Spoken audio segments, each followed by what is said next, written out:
Përshëndetje gjithëve, mirë se u rikthyet në kanalin tim. Atëherë sot do bëj një video të shkurtër por problemet që ne mund të kemi me mining riget tona. Përpara se ta bëjmë këtë, për gjithë personat që nuk e din tashmë, ju mund të shkoni në kanalin tim, Albanian Blockchain, dhe pasi të shkoni këtu, keni playlistën, dhe tek playlista do gjeni një playlist vetëm me video të tilla. Do me thënë se video se si ne mund të rregullojmë problemet që mund të kemi me mining rigun tonë. Deri tani janë 11, shpresoj që do kemi edhe tjera, por me këto 11 video besoj i kam mbuluar problemet kryesore që ne mund të kemi me mining rigun tonë. Atëherë siç mund ta shikoni edhe nga thumbnaili, problemi për cilin do flasim sot dhe që unë vendosa të bëj dhe video është sepse kam marrë disa kërkesa nga ndjekësit e mi për një problem të tillë, ku praktikisht nëse ju përdorni Windowsin për të minuar dhe Claymore miner për të minuar me mining rigun tuaj, mund të keni dhe ju të njëjtin problem. Praktikisht ju hyni në Windows, hapni Claymore minerin në mënyrë që të filloni minimin, bëhen këto checkime dhe pastaj kur shkojmë këtu tek ETH1, nëse jeni duke minuar ETH gjithmonë, Claymore miner mbetet këtu dhe s'bën asgjë, nuk i njeh as kartat grafike dhe nuk vazhdon minimin etj etj, vetëm mbetet këtu dhe nuk ndodh asnjë gjë. Edhe po ta mbyllni dhe ta rihapni përsëri Claymorein, ti bëni restart, është e njëjta gjë, nuk fillon minimi. Atëherë, praktikisht për këtë problem, gjëja e parë që duhet bëni dhe problemi i parë që unë kam gjetur gjithmonë në bashkëpunim me ndjekësit e mi, pasi kemi gjetur zgjidhjen duke komunikuar, problemi i parë dhe më i zakonshëm që ndodh dhe ju jep këtë error është ndodh sepse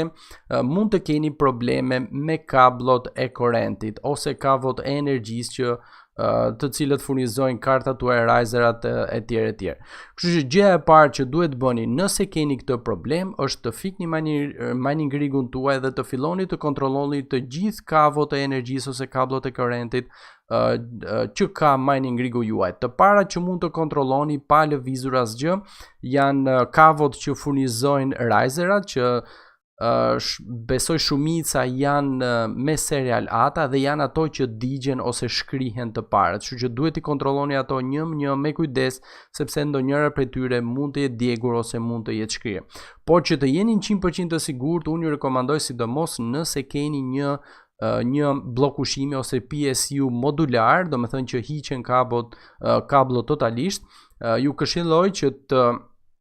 ti zmontoni të gjithë kablot nga mining rigu juaj, nuk do duhet më shumë se 10 deri 15 minuta që të kontrolloni dal nga dal me kujdes, i shkëpusni të gjithë kablot edhe nga PSU-ja nëse është modular gjithmonë dhe i kontrolloni sepse mund të digjen edhe tek porta ku futen në PSU ose në blok ushqimi. Kështu që duhet keni kujdes tek kontrolli. Filloni që atje, pastaj kontrolloni të gjithë kablot, edhe kablot 24 pin që furnizon motherboardin,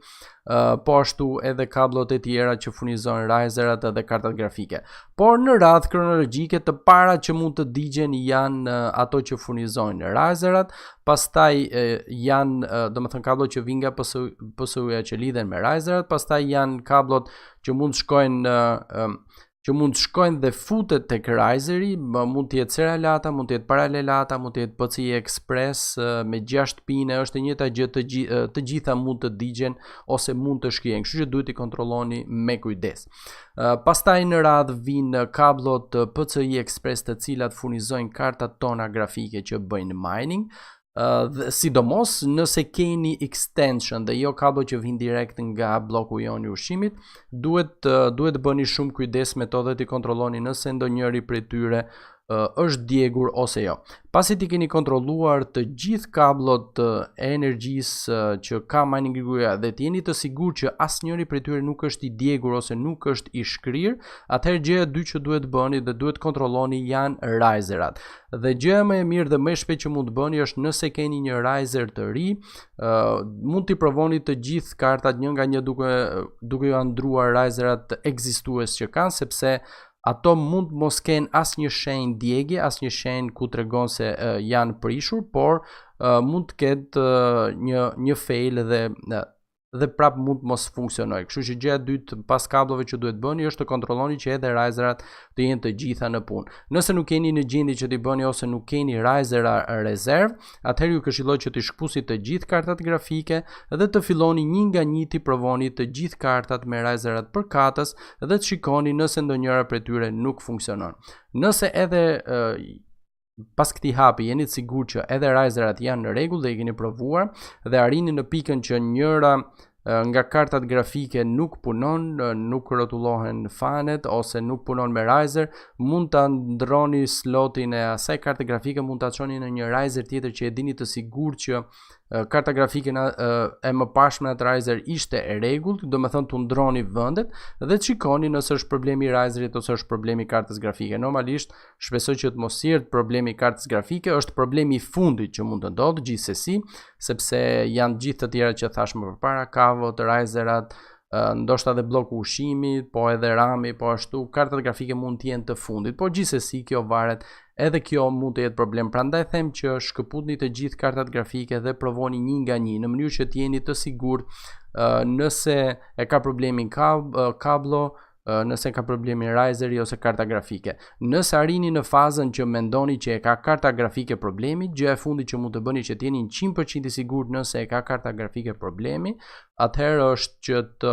t'i shkëpusni të gjithë kartat grafike nga motherboardi, ta merrni atë kartë grafike të cilën dyshoni se nuk funksionon dhe ta fusni direkt në slotin e madh në motherboard ose slotin 16X në mënyrë që të jeni 100% të sigurt nëse ajo kartë grafike është e rregullt apo jo. Tani ky është problemi përsa i përket këtij errori nëse ju ndodh dhe deri tani fola për probleme fizike dhe jo në 100% të rasteve, por në shumicën e rasteve ky do jetë problemi dhe kjo do i zgjidh problemin tuaj nëse e keni këtë error ose këtë problem, domethënë që Claymore nuk hapet. Nëse jeni të sigurt që çdo gjë hardware është në rregull, atëherë mund të kaloni tek problemi software, që gjëja e parë normalisht që duhet bëni është që të merrni versionin e fundit të Claymore Miner, por normalisht ky duhet të jetë e para, por unë besoj që tashmë ju e keni versionin e fundit të Claymore Miner, e konsideroj si të mirëqen këtë gjë, prandaj nuk e përmenda, por nëse nuk e keni, atëherë ju ftoj që ta merrni versionin e fundit të Claymore Miner dhe nëse prap një gjë e tillë nuk ndodh, atëherë mund të kaloni tek problemi i driverave, do me thënë që duhet që instaloni driverat normalisht me DDU dhe t'i riinstaloni përsëri. Por keni kujdes, në momentin që bëni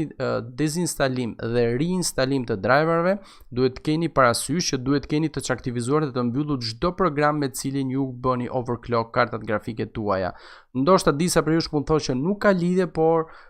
ka lidhje, në disa raste ka lidhje, sidomos kur është aktive një gjë e tillë, nuk është një program i tillë, për shembull nëse përdorni MSI-n, duhet ta fikni totalisht ose më e mira do ishte që ta çoni çdo gjë në default dhe pastaj ta fikni programin dhe pastaj të vazhdoni procedurën me dezinstalimin dhe reinstalimin e driverave të ri të kartës grafike dhe kështu të jeni të sigurt që eliminoni çdo konflikt të mundshëm software. Okej, atëherë, kaq kisha për sot për këtë lloj problemi, shpresoj që këto që përmenda t'ju zgjidhin problemin nëse e keni një të tillë. Nëse ju e keni pasur këtë problem dhe e keni zgjidhur me një mënyrë tjetër, normalisht mund të më shkruani në përshkrimin e videos, po ashtu edhe në rrjetet sociale, në mënyrë që edhe unë ta mësoj dhe t'ju transmetoj edhe të tjerëve që mund ta kenë këtë lloj problemi, sepse siç thash, nuk është 100% e sigurt që këto mënyra që thash unë do ja zgjidhin këtë problem, por këto janë ato mënyra që nga personat që më kanë shkruar për këtë problem, me këto lloj mënyrash e kemi zgjidhur këtë error të Claymore Miner. Okej, atëherë kaq kisha për sot, shpresoj të kemi qenë qartë si gjithmonë. Nëse nuk e keni bërë tashmë, mos harroni që të bëni subscribe, po ashtu aktivizoni dhe post notification që të mos humbisni asnjë video dhe mos harroni që të jepni like dhe share videove të mia sepse do më ndihmonte jashtë mase dhe kështu ndihmojmë njëri tjetrin. Okej, atëherë shumë faleminderit që më ndoqët dhe dëgjohemi në videon tjetër. Ciao ciao.